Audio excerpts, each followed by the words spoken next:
Spike Lee. What do you think about what happened with Spike Lee and the Knicks, Charles?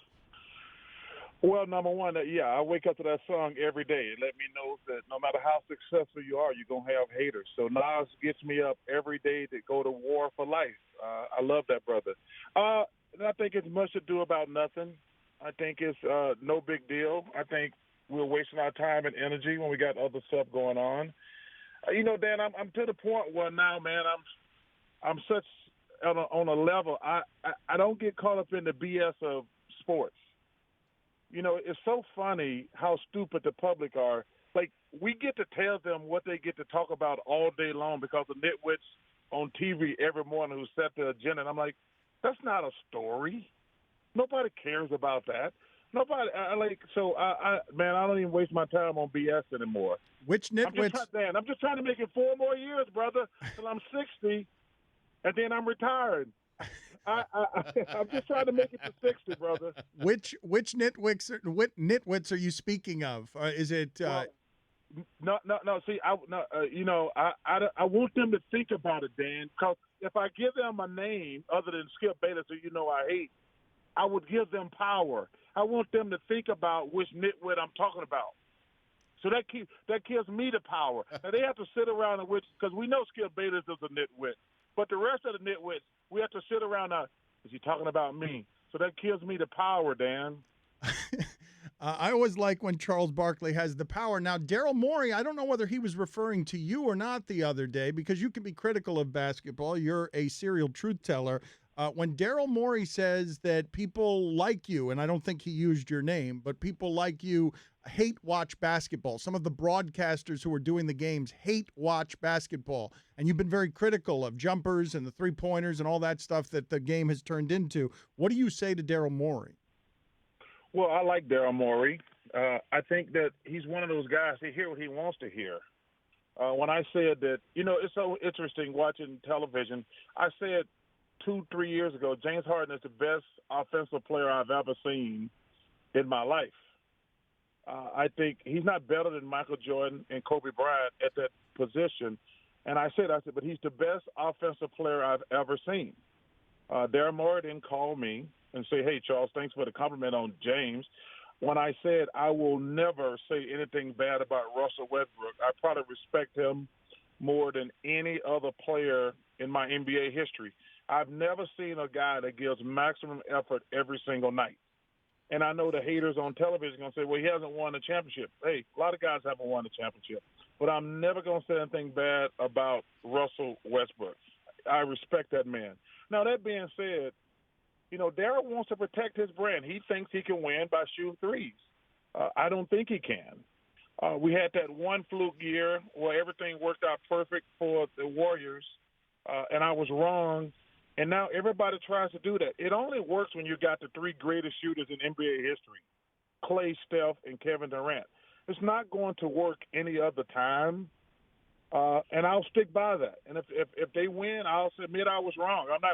I don't do that Skip Bayless thing when I'm wrong. I give you a reason why I was wrong. Like, no, just say you were wrong. We know you were wrong. Don't give me excuses why you were wrong. But I like Daryl Morey. It's nothing personal. I don't think you're going to win with putting a little bunch of leprechauns out there, because you're going to get worn down over a 7-game series. And when you start playing the elite teams, they're going to be just as good offensively, but much better defensively and on the rebounds. Charles Barkley with us on ESPN. So Westbrook more than any other player, huh? Just because of how hard he always plays. Like you're talking about, Dan. Because Dan, listen. Guys who haven't won the championship, we criticize them like their life sucks. I'm pretty sure Karl Malone and John Stockton and Pat Ewing, I'm pretty sure our life has been pretty, myself included, I think our life has been pretty damn good. Because you got some of these guys who win championships who can't play dead. I don't hate on them. I just they were just in the right place at the right time. But the point I'm making about Russell is, I don't know if they're going to – first of all, I don't care who wins the championship. It don't change my life. But I'm never going to hate on that man for saying he didn't. Even same thing with James. James is like I said, he's the best offensive player I've ever seen. But if they don't win the championship, I'm not going to walk around saying, yeah, he was a great player, but he didn't win the championship. So I never get caught up in that morning talk show where, like, did he win the chip? I'm like, dude, There's guys who won the chips who can't play dead. I always laugh because, dude, it's a team game. It ain't an individual game. Like everybody, like Giannis, who's the runaway MVP, and the other networks are trying to change the narrative. Like, well, LeBron should be the MVP. First of all, no, he should not. Giannis should be the MVP by far, and Ja Morant should be the Rookie of the Year by far for a couple of reasons. I'll give you my analogies because Zion Williamson looks terrific, but he's only going to play in 30 games.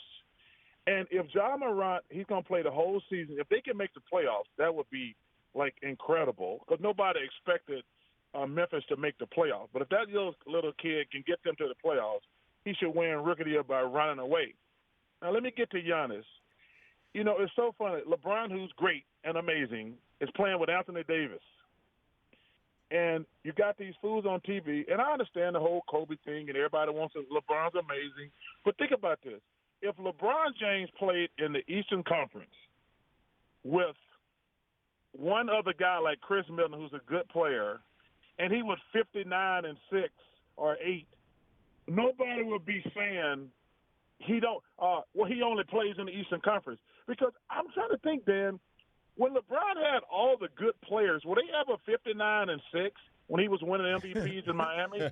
They won 66 one year, but I don't think they were 59-6. No, but I'm saying, though, like, these guys want to change the story. Like, wait a minute. LeBron, who's amazing, he played with Bosh and D. Wade. He won MVP because they had the best record. But I don't remember people saying, we should give the MVP to LeBron because the Western Conference is better. I'm like, no, they never said that.